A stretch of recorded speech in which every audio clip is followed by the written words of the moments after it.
وسهلا بك يا طالبتي الجميلة. اليوم إن شاء الله سنقوم بقراءة حرف الباء مع حركاته الطويلة الثلاث مع بعض الكلمات. أولا، ما هي الحركات الطويلة الثلاث؟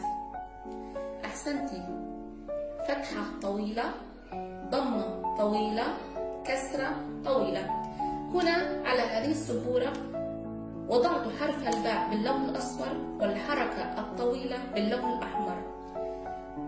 الفتحة الطويلة، الضمة الطويلة، الكسرة الطويلة بشكلها. أولا سنقرأ حرف الباء مع حركة الفتحة الطويلة.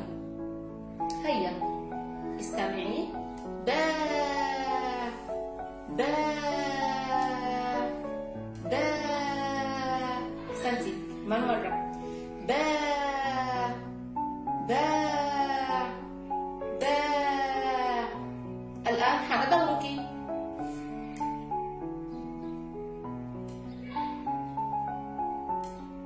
أحسنتي.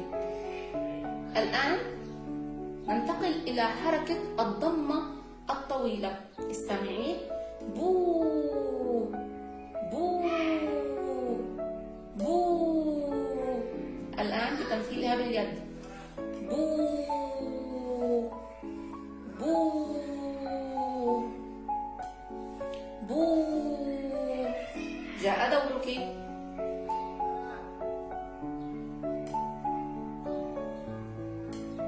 رائعة.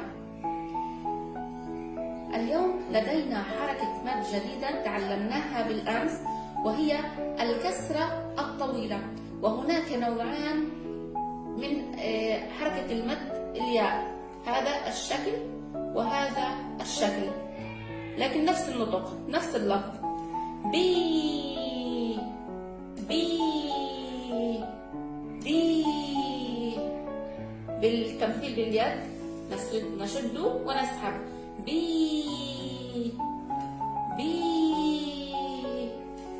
بي. هيا بنا.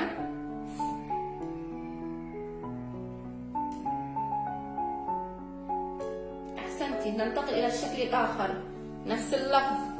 بي